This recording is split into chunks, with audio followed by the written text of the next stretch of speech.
사무엘사 4장 초반에 중심으로 4장 전체의 내용이죠.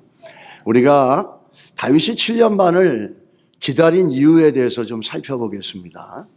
다윗은 유다 왕이 되어졌죠. 그렇지만 그럼에도 불구하고 하나님 뜻임에도 불구하고 7년 반을 또 기다립니다. 그래서 또 7년 반을 기다린 다윗이다, 이렇게 이제 제목이 되어졌는데, 얼마 전에 여러분과 제가 잘 아는 것처럼 우리 전 세계적으로 큰 일을 겪었습니다. 그게 뭐냐면 코비드 19이었죠. 코로나 바이러스라고도 하고 우한 폐렴이라고도 하고, 이 코비드 19을 갖다가 우리가 겪게 되면서 이 전 세계가 지각 변동이 일어났습니다. 모든 삶과 우리들의 일상의 삶 가운데 굉장히 많은 변화들이 일어났다라는 거죠. 그 코비드 19 바이러스는 세력이 점점 약화되어졌지만은 그 이후에 그 코로나 바이러스가 남겨놓은 흔적과 영향력은 아직도 있다라는 거죠. 대표적으로 보게 되면은 코로나로 말미암아 가족끼리 또 만나지 못하게 되고, 심지어는 병원에 가족이 들어가 있어도 다 들어갈 수가 없고, 또 어떤 경우에는 아무도 들어갈 수 없는 그런 일들이 있었습니다.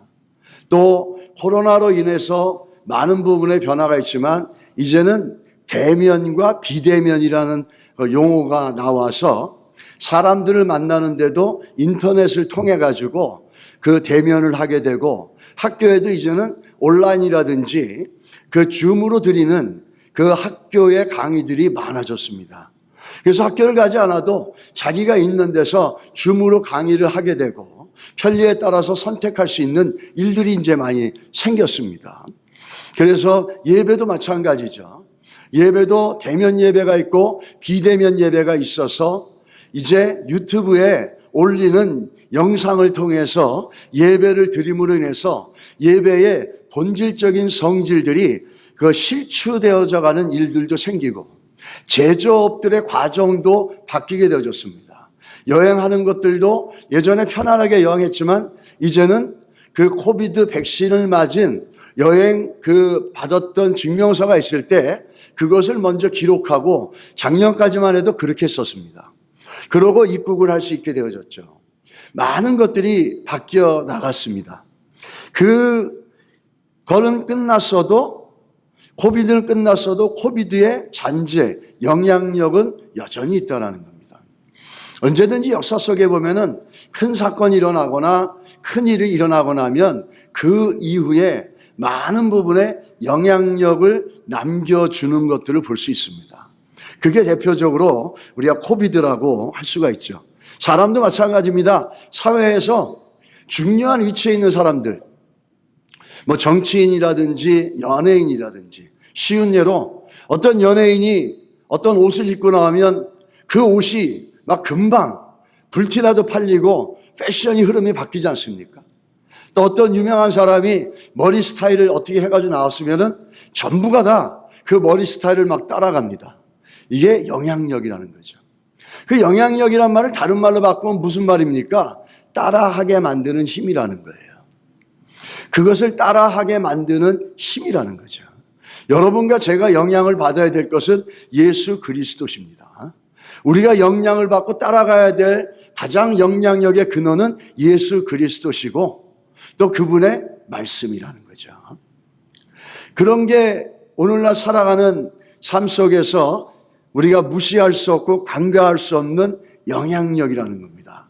그런데 재밌는 것은 뭐냐면 이 영향력이라는 것들이, 좋은 영향력은 파급이 늦어집니다.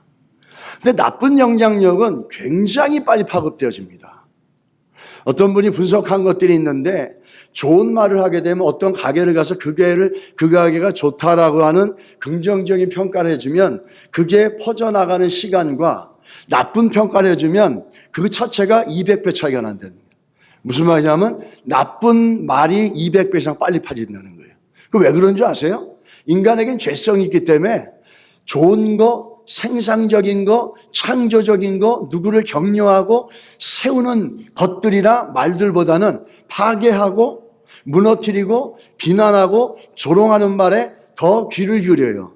우리의 죄성, 우리 DNA의 70%, 80%는 부정적인 말에 굉장히 기쁘게 반응합니다.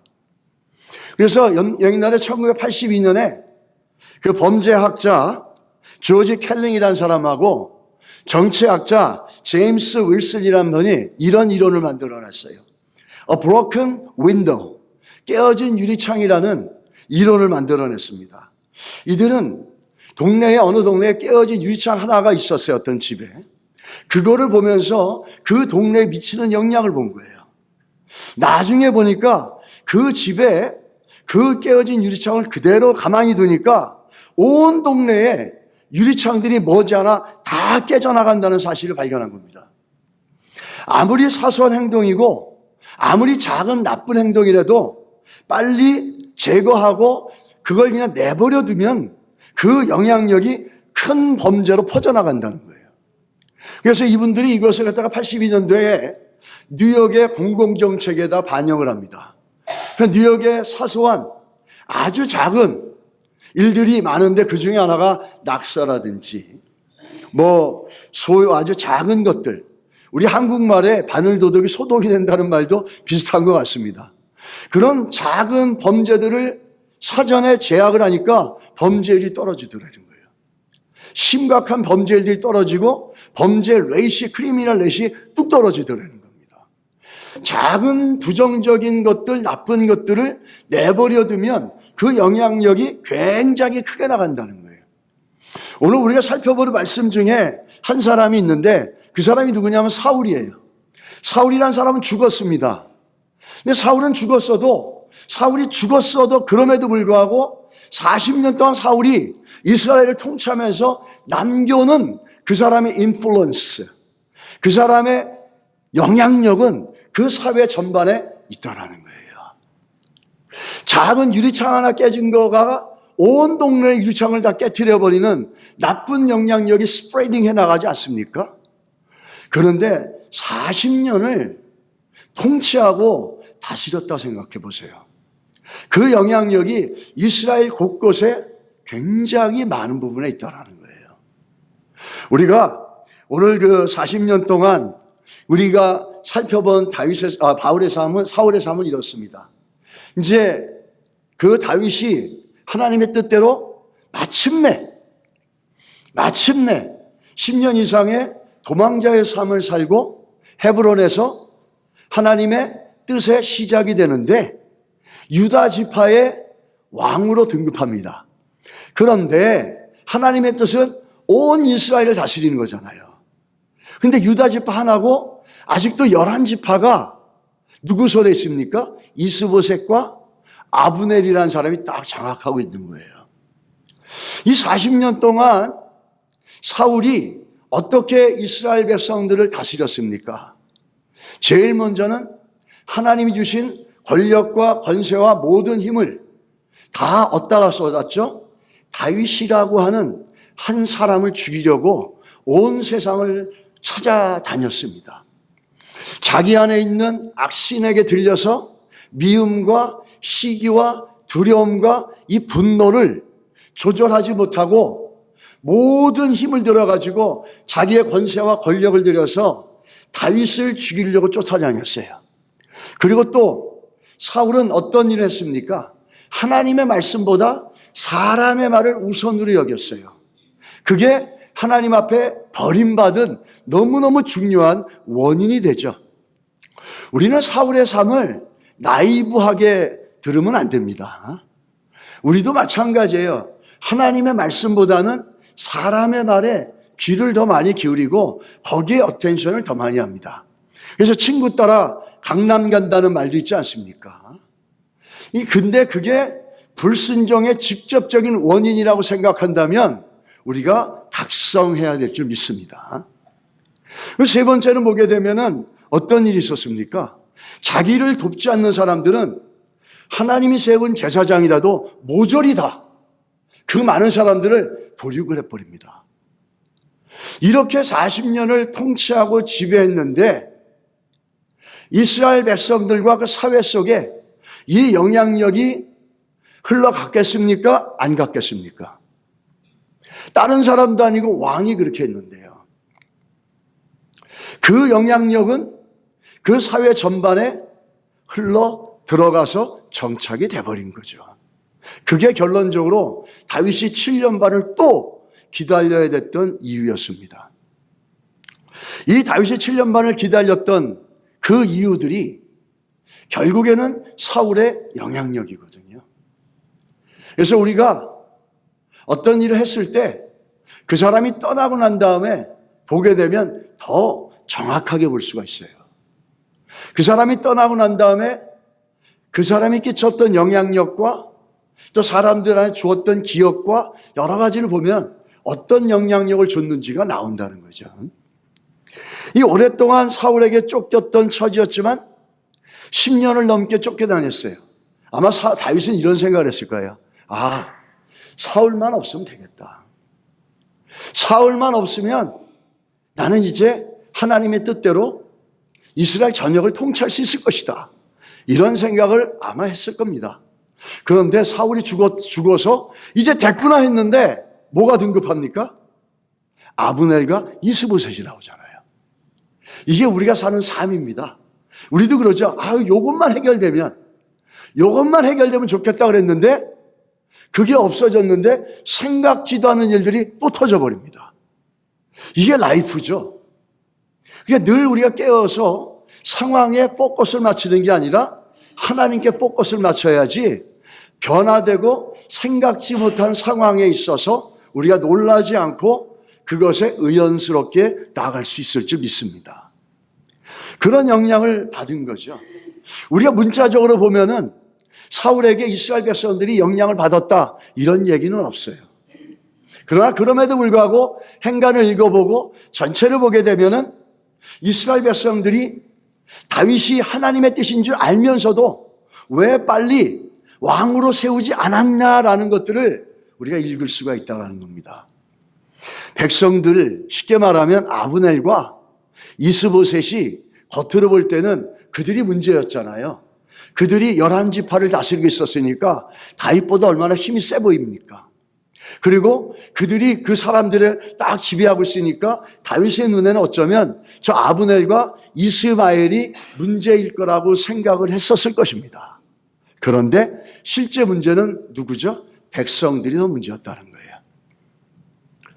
사울 밑에서 40년 동안 살았던 이 백성들이 더 문제였다는 거예요.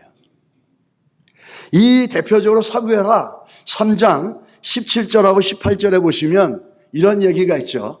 아브넬과 장로들이 대화를 합니다.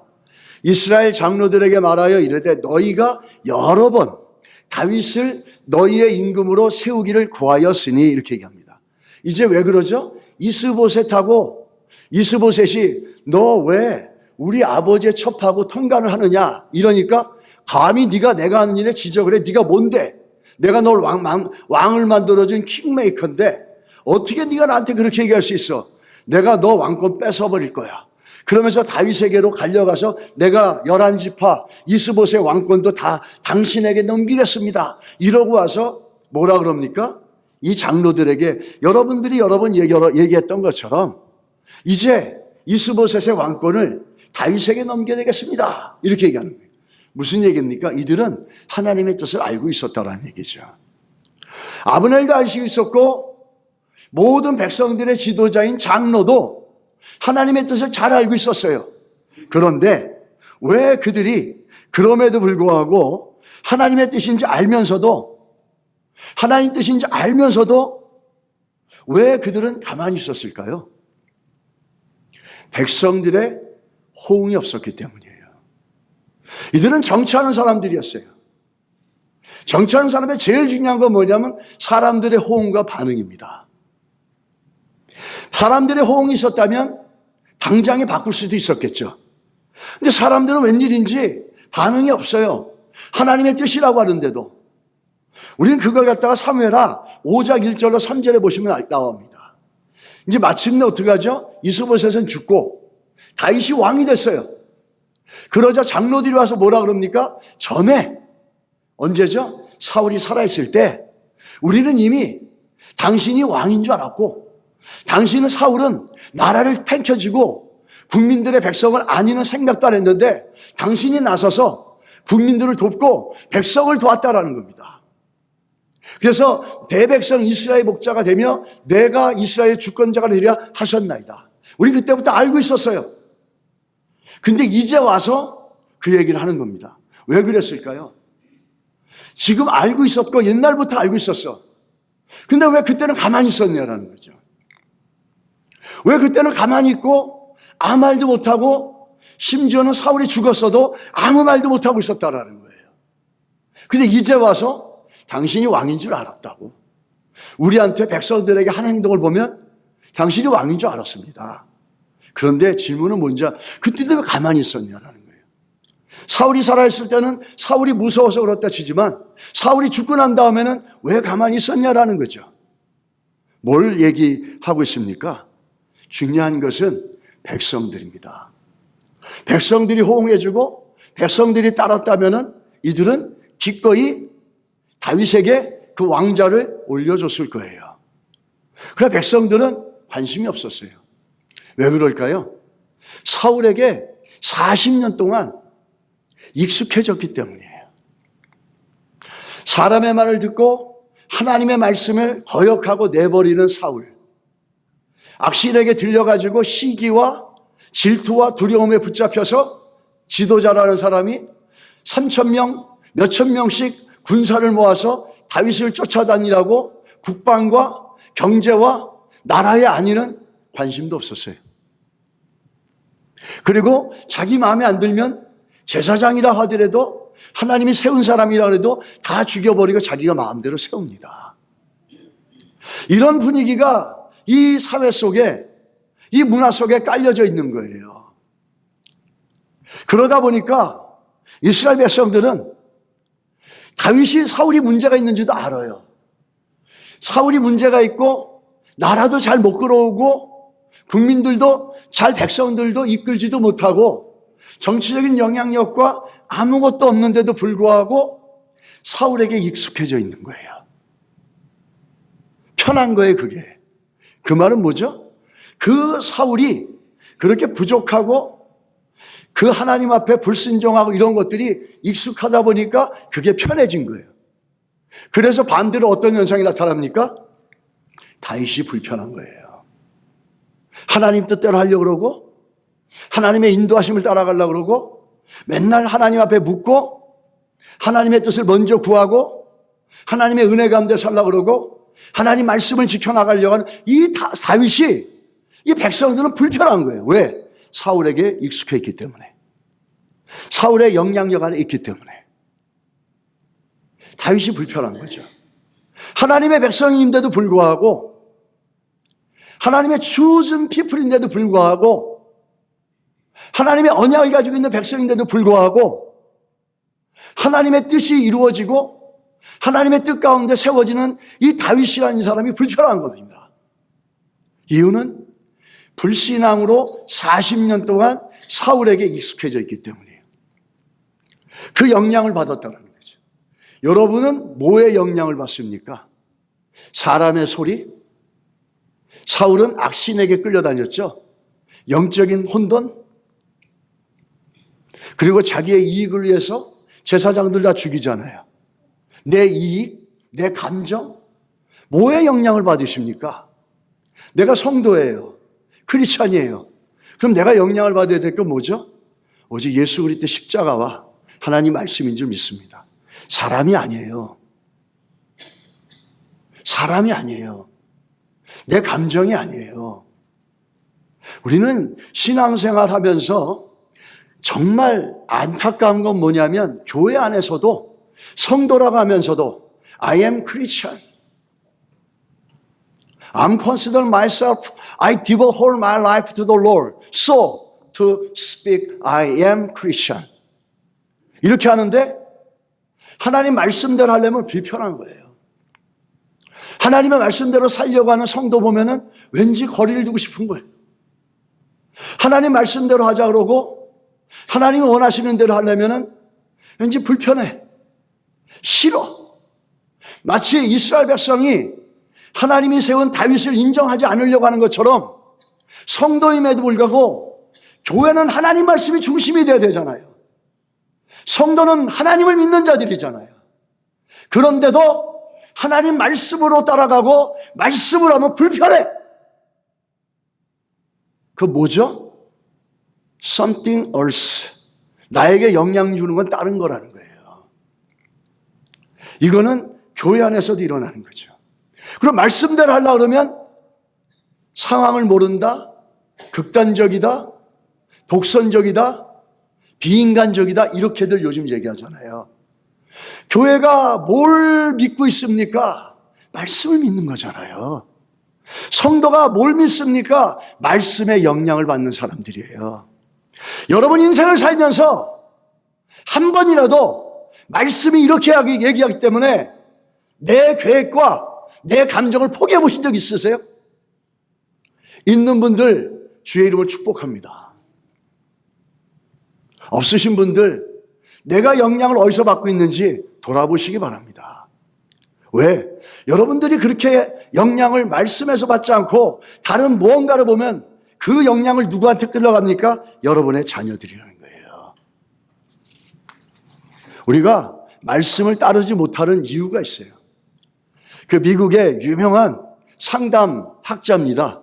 레리 크랩 목사님이, 그 상담학자가 이런 얘기를 했어요. 왜 우리가 하나님 말씀을 순종하지 못하고 왜 하나님 말씀이 불편할까? 이렇게 얘기합니다. 좀 길지만 제가 읽을게요. 하나님의 인도에 즉시 따르지 않는 사실은 하나님의 선하심에 관한 깊은 확신이 없다는 걸 나타냅니다. 하나님은 좋으신 분이에요. 하나님을 인격적으로 신뢰하지 못하기 때문이라는 거예요. 우리는 하나님께서 단지 우리를 이용하고 계시는 것인지 아니면 우리에게 복을 주시기를 원하시는지 의문을 갖습니다. 왜? 하나님이 좋은 분인 걸 모르는 거예요. 우리가 하나님을 아바 아버지라 부릅니다. 여러분, 우리 아버님들, 여러분들은 누군가의 부모님이시고 또 누군가의 자녀였을 거예요. 내 아버지가 나를 사랑하는 걸 내가 아는데 그분이 나에게 뭘 요구하는 걸 내가 안 듣는다면 내가 잘못된 거잖아요. 내 어머니가 나를 사랑하는데 나에게 주는 충고, 잠시 내 생각이 달라서 에이 하고 짜증낼 수는 있어요. 근데 그 뒤돌아서 누가 내가 사랑하고 나를 사랑해주는 그 어머니가 해주는 말인데 내가 그거를 그냥 무시할 수가 없는 거죠. 왜? 난 그분에 대한 사랑에 대한 확신이 있기 때문에. 이게 신앙이지 않습니까? 우리에게 복을 주시기 원하는지 의문을 갖는다는 거예요. 그러니까 순종을 못하는 거예요. 흔들리는 헌신의 문제는 의지의 문제라기보다는 뭐의 문제죠? 믿음 부족의 문제입니다. 하나님께서 선하시다는 걸 안다면 그의 인도하심을 따르고자 하는 깊은 열망을 느낄 것입니다. 하나님의 명령에 순종함으로써 우리는 하나님께서 선하신다는 걸 더 깊이 깨닫게 됩니다.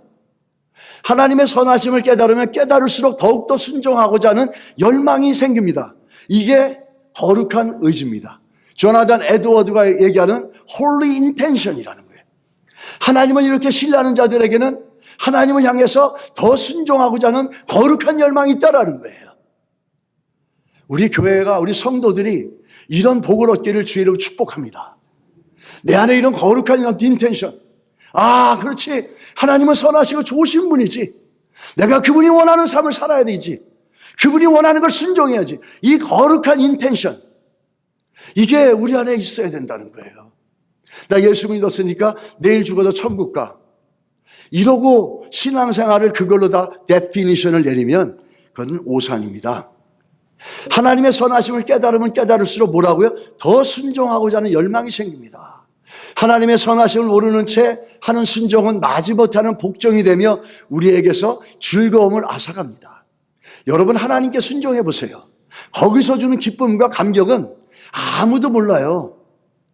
정말 순종하니까 내 걸 좀 포기했는데 하나님 앞에 순종해 보니까 뭔가 모르는 하늘의 기쁨, 성령이 주시는 기쁨과 감격이 일어나는 거예요. 이거를 경험한 사람들은 순종해야지 더욱더 그렇게 열망한다는 겁니다.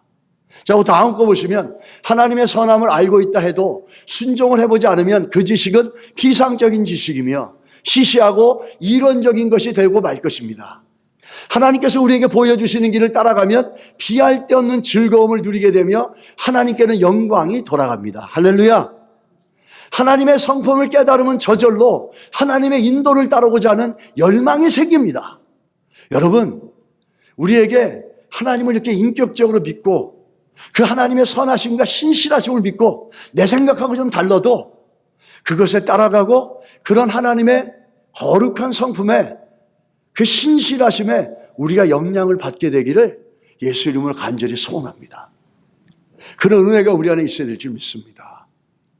우리가 이 토마스 왓슨이라고 하는 청교도 목사님은 이렇게 얘기합니다. 하나님께 순종하는 것은 우리의 의무라기보다는 특권이다. 왜냐하면 하나님은 우리에게 유익되는 것만 명령하시기 때문이다. 할렐루야. 그래서 이스라엘 백성들이나 사울의 영향을 받고 있는 이스라엘 백성들의 그 어떤 의도나 또 사회적 분위기와 여러분과 제가 이 땅에 살면서도 항상 우리 심령 가운데 깊이 헌선해야 될 말씀이 있습니다. 그 로마서 12장 2절이에요. 같이 읽겠습니다. 시작. 너희는 이 세대를 본받지 말고 오직 마음을 새롭게 함으로 변화를 받아 하나님의 선하시고 기뻐하시고 온전하신 뜻이 무엇인지 분별하도록 하라. 아멘. 이스라엘 백성들이 그들이 자기들이 뭐에게 영향을 받고 있는지를 분별하였다면 어쩌면 다윗은 더 빨리 물론 다 하나님의 손 안에 있지만 우리가 표면적으로 하는 사건을 보게 되면 더 빠르게 더 일찍 이스라엘 백성들을 다 통치하는 하나님의 뜻이 이루어질 수도 있었을 것입니다. 여러분, 우리가 세상의 영향을 받는 게 아니라 사람의 영향을 받는 게 아니라 날마다 우리 심령을 하나님 앞에서 말씀으로 예수 그리스도의 십자가의 보혈로 씻어내고 새롭게 분별하는 믿음의 은혜가 있어야 될 줄 믿습니다. 오늘날 우리가 살아가는 이 포스트 모더니즘의 시대는 절대적인 진리를 인정하지 않는 것입니다. 괴테이스트 가리즈 죽었다, 하나님은 죽었다라고 하는 그 순간부터 세상에 기준은 없다라는 겁니다. 그게 세상에 절대 신도 없고 절대 선도 없고 절대 진리도 없고 절대 기준도 없다라는 거예요. 그래서 모든 게 상대적이에요. 너에겐 추루스, 나에게는 추루스가 아니야. 이런 시대를 사는 우리가 세상에 영향받지 말고 하나님의 말씀으로 잘 뒷선에서 이스라엘 백성들이 그 다윗의 사울의 영향력 속에 하나님의 때를 더디오게 한 것처럼 우리가 살면 안 될 줄 믿습니다. 이 사울의 영향력은 그런 사회적인 전반적인 것만 아니라 그 자녀에게도 영향을 줍니다. 이스보셋은 사울의 넷째 아들이에요. 근데 이스보셋은 지금 아까 우리가 읽었던 말씀에 보면 어떻게 하죠? 아브넬이라는 사람은 킹메이커입니다. 자기를 왕으로 만들어준 사람이에요. 근데 아브넬이 죽었다는 말을 들으니까 손이 맥이 풀렸더라. 그건 뭐냐면 온몸에 맥이 풀렸다라는 겁니다. 그만큼 아브넬을 철저하게 신뢰하고 있었다는 거죠. 사람을 철저하게 신뢰했다는 거죠. 이 이스보셋의 사람을 신뢰하는 이 내면의 모습은 누구에게 배웠을까요? 누가 이런 영향을 이스보셋에게 주었을까요? 사울이라는 아버지라는 거예요. 사무엘상 13장 8절에서 11절에 이렇게 나오지 않습니까? 사울이 불순종한 이유가 나와요. 사울은 사무엘이 정한 기한대로 이레 동안을 기다렸으나 사무엘이 길갈로 오지 아니하며 백성이 사울에게서 흩어지니라. 사울이 이르되 번제와 화목제물을 이리로 가져오라 하여 번제를 드렸더니 번제 드리기를 마치자 사무엘이 온지라. 사울이 나가 맞으며 무난함에 사무엘이 이르되 왕이 행하신 것이 무엇이냐? 사울이 이르되 백성은 내게서 흩어지고 당신은 정한 날 앞에 오지 아니하고 이렇게 답변을 합니다. 이 불순종의 시작이 어디서부터죠? 사람들의 반응이에요. 상황이 어려워지니까 하나님 말씀은 이렇게 얘기하는데 사람들은 이렇게 가는 거예요. 그러면 사울이 그럼에도 불구하고 하나님을 신뢰하며 신실하신 하나님을 신뢰하며 그 말씀 가운데 이쪽을 신뢰했어야 되는데 그런 사람들이 이렇게 반응하니까 일로 따라가는 겁니다. 그래서 하나님 만든 법도와 질서를 다 깨버리잖아요. 뭘 못하겠습니까? 제사장을 다 수십 명을 도륙을 한 사람이 사무엘이 제사장이어야 될 제사를 다 맹개치면서 사람들의 마음을 되잡으려고 그거를 어기면서 불순종하면서 자기가 하지 않습니까? 이 모습은 누구에게 흘러갔다고요? 내 아들. 우리의 자녀들은 우리들을 보고 있습니다. 우리 아빠가, 우리 엄마가 뭐에 영향을 받고 사는지 그들은 보고 있어요. 우리는 그들에게 이 사울이 아니라 다윗과 같은 하나님 앞에 서 있는 모습들로 거룩한 영향력을 자녀들에게 주어야 될 줄 믿습니다. 요즘에 무엇보다도 심각한 게 가정의 문제 아닙니까? 그러면서 이 하나님의 명령 또 한 번 얘기하죠. 15장 3절에 아말렉과 전쟁에서 하나님 어떻게 하십니까? 지금 가서 아말렉을 쳐서, 사무엘상 15장 3절이죠. 그들의 모든 소유를 남기지 말고 진멸하되 이렇게 얘기합니다. 남녀 소아와 젖먹는 아이와 우양과 낙타와 나귀를 죽이라. 이 아말렉에게서 하나님이 굉장히 진노하죠. 아말렉이란 존재는 굉장히 하나님이 싫어하는 존재예요. 나의 영원한 원수라고 얘기합니다. 그 이유가 있죠. 예전에 한번 우리가 얘기했는데 나중에 또 한번 우리가 저거를 알면은 신약이 보이고 신약 안에 대답이 있습니다. 이렇게 얘기하는 거예요. 다 죽이라 그랬어요. 아무것도 살리지 말라 그랬어요. 근데 어떻게 반응합니까? 사무엘상 15장 8절로 9절에 보십시오. 아말렉 사람 아각 살려주죠. 그리고 9절 사울과 백성이 아각과 그의 양과 소의 가장 좋은 것 또는 기름진 것과 어린 양의 모든 좋은 것을 남기고 진멸하기를 즐겨하지 아니하고 가치 없는 것만 불필요한 것만 진멸했다는 거예요. 하나님 뭐라 그랬어요? 모든 것, 좋은 거든 나쁜 거든 기름진 거든 그렇지 않든 다 그거를 갖다 제거하고 없애라 그랬는데 사울과 백성이 이렇게 합니다. 원래 이런 결정을 내리려면 사울이 누구가 있어야 돼? 사울과 하나님이 이렇게 있어야 돼요. 근데 사울과 백성이, 사울은 하나님의 의견을 따른 게 아니라 백성의 의견을 따라서 하나님의 뜻과 계획과 말씀하신 걸 처절하게 버리지 않습니까? 지금 그 얘기를 해주고 있다는 거죠. 왜? 누구 때문에? 사람들 때문에. 우리가 사무엘상 15장 15절 한번 보겠습니다. 사울이 불순종한 것에 대한 변명입니다. 사울이 이르되 그것은 무리가 누구죠? 사람들, 백성들. 아말렉 사람에게서 끌어온 것, 백성이 당신의 하나님 여호와께 제사하여 양들과 소들 중에 좋은 것을 남기라. 뭐라고 변명해요? 아니 백성들이 기특하지 않습니까? 하나님 앞에 예배 드리기 위해서 좋은 거는 좀 남겨놓자 그랬어요. 아, 기특하지 않습니까? 뭐 이렇게 들리는 것 같아요. 우리 백성들이 믿음 있지 않습니까? 우리 백성들이 하나님 믿지 않습니까? 하나님 순종한 거 아닙니까? 좋은 걸 하나님께 드려야죠.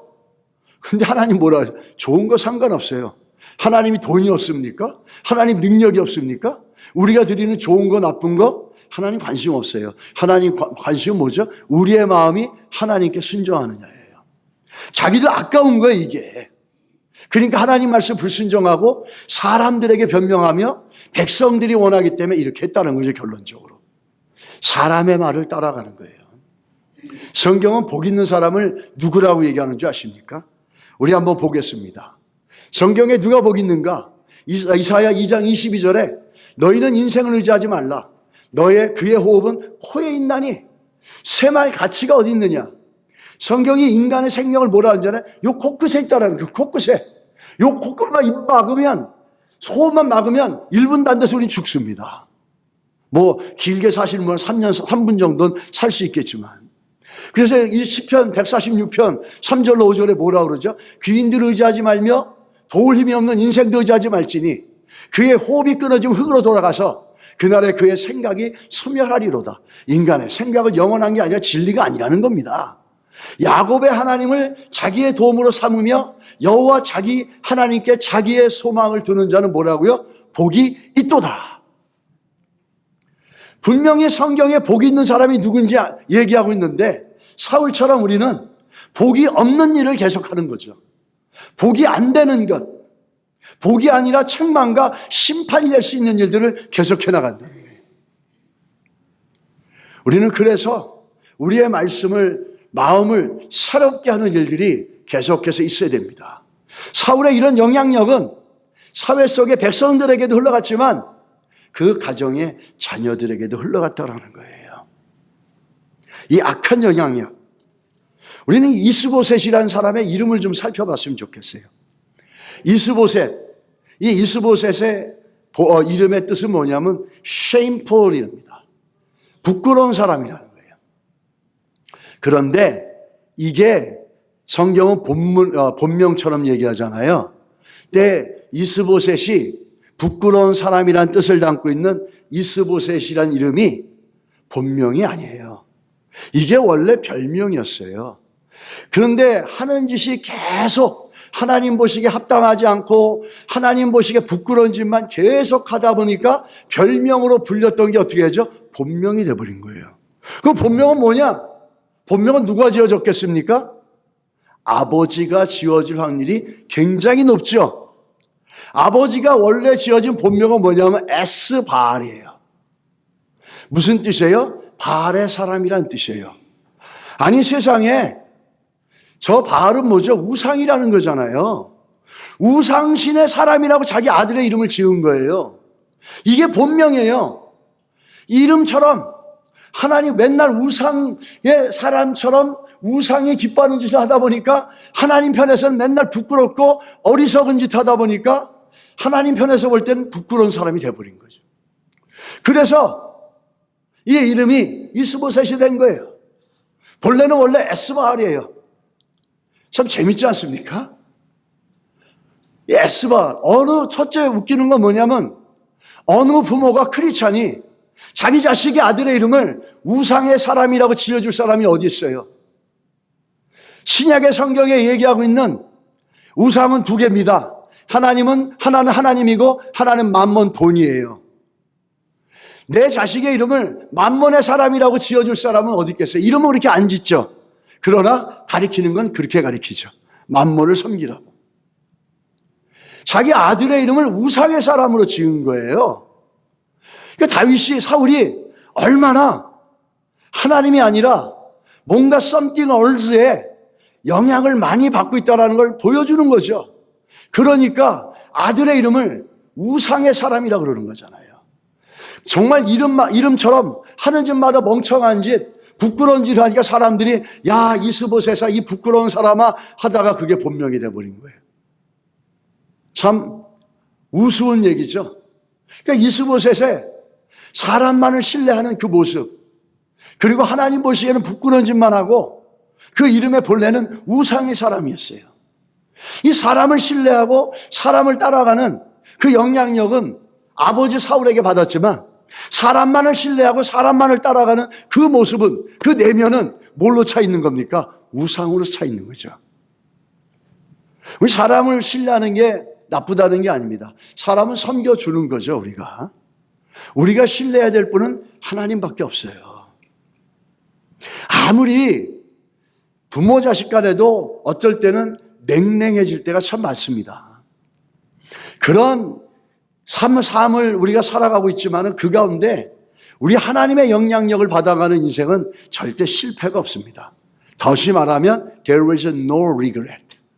후회가 없습니다. 힘들어도 잠깐 사람들의 생각과 대치돼도 우린 이스보셋처럼 사울의 영향을 받은 사람처럼 그렇게 가서는 안 될 줄 믿습니다. 우리는 마지막으로 좀 보면은 세 번째 뭘 보냐면 사람들의 가치관의 그 시대에 우리는 이스보셋은 사람을 의지하고 살았어요. 그런데 이스보셋의 주변에 있는 사람들은 어떤 사람들이었습니까? 이스보셋의 같은 고향 사람들이에요. 베냐민 지파 사람들이죠. 물론 다른 데서 들어와서 베냐민 지파가 됐던 거죠. 그래서 그 두 사람을 군대 장관으로 가까이에 뒀던 거죠. 왜 그랬겠죠? 자기 고향 사람이니까 믿을 수 있다라는 거예요. 여러분 이런 지연, 혈연도 깊이 우리가 믿을 게 못 된다는 거죠. 근데 그렇게 믿었던 사람 때문에 아브넬이 죽었다 그랬을 때 맥이 축 빠졌지만 어떻게 합니까? 이스보셋이 마음 놓고 잡니다. 낮잠을 너무 놓고 자는 건데 그렇게 믿었던 두 사람, 같은 고향 사람이고 믿어가지고 자기 가까이에 칼을 주고 군사력을 줬는데 그 사람들이 어떻게 합니까? 낮잠 자고 있는 이스보셋에 와서 목을 그냥 댕그랑 쳐버립니다. 그리고 그걸 갖고 가서 다윗에게 야, 내가 당신의 원수를 죽였습니다. 그런데 다윗은 그런 걸 좋아하는 사람이 아니죠. 다윗은 의롭고 신실했고 모든 것이 하나님의 언약에 기초를 두고 있었어요. 마치 우리가 하나님 말씀에 기초를 두면 하나님 앞에도 신실하고 사람 앞에도 신실한 모습이 다윗에게 있다는 거죠. 다윗은 받아들이지 않고 그들을 처형합니다. 우리가 여기서 보면은 재밌는 게 나오죠. 아브넬이라는 사람이 나오고 요압이 나오고 그리고 오늘 본문에 레갑과 바나도 나옵니다. 이들의 공통점이 있어요. 이들의 첫째 공통점은 이들이 악인이다 아니다를 평가하기 전에 이들의 공통점은 뭔지 아십니까? 기회주의자라는 거예요. 환경이 바뀌어버립니다. 자기가 은혜를 입었고 자기 주군으로 섬겼던 사람도 자기에게 이윤이 안 되겠고 이익이 안 된다면 가차없이 배신합니다. 요압을 보십시오. 자기의 야망에 맞으면 순종하고 자기 야망에 걸리는 사람은 가차없이 죽이잖아요. 아브넬은 어떻습니까? 자기 마음이 안 좋아지고 분쟁이 생기고 분열이 생기니까 자기에게 도움이 안 된다 생각하니까 쉽게 배신해버리고 다윗에게 가려고 하지 않았습니까? 오늘 그 본문에 나오는 레갑과 바나도 마찬가지입니다. 이 사람들도 자기가 주군으로 섬기고 온갖 혜택과 온갖 이익을 다 받았는데 이제는 끈떨어진 연이야. 더 이상 벌 볼 일 없어. 다윗에게 가겠다. 얼마나 기회주의적이에요. 이 사람을 목을 쳐서 가져갑니다. 이들의 공통점이 뭐죠? 기회주의자라 그러는 건데 더 정확히 말하면 뭐죠? 원칙이 없다라는 거예요. 원칙이 없다라는 거예요. 근간이 없어요. 그 생각에. 그 삶에 근간이 없어요. 자기가 필요하면 이렇게, 자기가 필요 없으면 저렇게. 원칙이 없다라는 거예요. 스윙을 하는 거죠. 이쪽에 갔다 저쪽에 갔다. 우리가 예수를 믿는다라고 하는 건 신앙이 있다라는 거는 좀 다른 말로 표현하면 무슨 말이면 원칙이 있다라는 거예요. 그 원칙이 뭐죠? 사람이 만든 원칙이 아니라 하나님 말씀에 근거하는 원칙이라는 거예요. 이들에게는 원칙이 없었다는 거예요. 사울도 마찬가지 아닙니까? 자기가 필요할 때는 무당들을 다 내쫓았다가 또 자기가 불리해지니까 무당을 찾아갑니다. 원칙이 없어요. 오늘은 이랬다가 내일은 저랬다가 지금은 이랬는데 내일은 또 달라. 옛날엔 맞았는데 지금은 틀려. 이게 진리를 근간을 둔 원칙 있는 삶의 모습은 아닙니다. 사람들은 원칙을 얘기하면 싫어합니다. 원칙이 없는 사회는 소망이 없습니다. 원칙이 없는 가정, 원칙이 없는 교회는 소망이 없어요. 이 원칙이 있을 때 우리가 그 안에서 보호받을 수 있다는 거예요. 우리 한국에도 보게 되면은 이 원칙이라는 걸 다 좋아하지 않아요. 원칙을 내세우면은 원칙적인 사람이다 그러면 첫째, 다루기 힘든 사람, 까다로운 사람, 앞뒤가 꽉 막힌 사람, 타협할지 모르는 사람. 굉장히 부정적입니다. 원칙대로 하면 돼? 이렇게 얘기하죠. 정말 원칙주의, 원칙대로 하면 안 될까요? 원칙대로 하는 게 잘못됐나요? 원칙주의자가 틀렸나요? 하나의 예를 들어보면 2002년도 6월 달에 뭐가 있었습니까? 한국에? 월드컵이 있었어요. 월드컵이라고 하는 아주 엄청난 일이 있었죠. 그 월드컵에 우리 한국 대표가 나가서 4강을 이룹니다. 이건 쉬운 일이 아니죠. 정말 쉬운 일이 아니에요. 그런데 우리가 그 당시 한국에 44위였어요, 축구요. 문턱도 못 가겠죠. 월드컵 선전한 것만도 대단한 거니까. 그런데 한국 대표팀을 4강까지 올린 원인이 뭐라고 생각하십니까? 우린 거스 히딩크라는 사람을 얘기해요. 그 사람의 탁월한 지도력이라고 해요. 맞아요. 그 탁월한 지도력이 어디서 나왔을까요? 축구협회와 싸워가면서 기존의 이스태블리먼트, 그 기존의 세력들과 싸워가면서 이 히딩크가 지켜나가게 했어요. 그게 뭐죠? 원칙이었어요. 그 원칙은 뭐냐면 축구 선수의 기본이에요. 축구 선수로서의 기본의 원칙이 있는 사람을 뽑은 거예요. 우리 한국 축구는 연고대 사람들이 다 잡고 있어요. 그래서 유명한 사람들 보면 다 옛날에 연고대 출신들이에요. 대부분이 그래요. 그래서 공정한 기회가 가지 않아요. 학연, 지연, 혈연, 뇌물 이런 것들로 국가대표 발탁이 돼요. 실력은 상관없는 거예요. 축구 선수에게 제일 중요한 게 뭐죠? 공 잘 차는 실력입니다. 이게 원칙이에요. 쉽죠? 근데 잘 안 지켜요. 왜? 내 이권과 내 이익과 내 욕심과 내 감정이 들어가기 때문에. 근데 히딩크가 그 원칙을 지켰어요. 지켜서 만들어낸 사람이 누구죠? 이 히딩크가 아니면 빛도 못 봤을 사람들이에요. 첫째 박지성. 박지성은 명지대 출신이에요. 둘째 이영표. 이영표는 건국대 출신이에요. 설기현. 이거 광운대 출신이에요. 이을영. 명지대 출신이에요. 이 사람들은 드래프트에 공정한 기회도 받지 못했을 거예요. 근데 원칙을 고수하는 히딩크 때문에 그들은 기회를 받았고 자기들의 실력을 인정받았어요. 학연이 아니라 지연이 아니라 혈연이 아니라 뇌물로가 아니라 원칙으로, 그 원칙으로 인정받아서, 그래서 그 원칙으로 어떤 결과가 났습니까? 우리는 4강이라고 하는 엄청난 일을 이뤄냈어요. 그 쉬운 일이 아니거든요. 16강 가는 것도 엄청 어려운데 4강을 가고 월드컵 본선에 들어가는 것도 엄청 어려운데 4강을 이뤄냈어요. 4강은 다른 말로 말하면 히딩크의 원칙의 열매다, 이렇게 얘기할 수 있어요. 원칙 있는 삶이 틀렸습니까? 여러분, 원칙 없이 살다가는 어떻게 되겠죠? 하나님을 신뢰하는 원칙을 갖고 살아야지 우리의 인생의 집을 모래 위에 짓지 않고 반석 위에 지을 수 있습니다. 원칙이 없으면 모래 위에 지은 것처럼 나라도 사회도 교회도 가정도 언제 달려오는 저 파도에 밀려갈지 모릅니다. 여러분은 어떤 원칙을 갖고 계십니까? 그리고 어떤 것에 영향을 받고 계십니까? 은행, 뱅크의 밸런스가 얼마 있느냐에 영향을 받고 있습니까? 여러분, 그러지 마시고 하나님 말씀으로 우리 안에 채우시기 바랍니다. 그분의 신실하심을 바라보면서 하나님의 풍성하심들을 기대하시기 바랍니다. 원칙이 없는 신앙, 영향을 다른 데서 받는 신앙, 그런 신앙 앞에서는 우리가 소망이 없죠. 역으로 우리가 영향을 받고 우리의 원칙의 근원이 되는 건 뭐냐면 예수 그리스도의 피 흘리신 십자가입니다. 그 위에 우리의 인생을 쌓아가시고 우리 교회를 세워가고 여러분의 가정이 세워지시기를 예수 이름으로 축원합니다.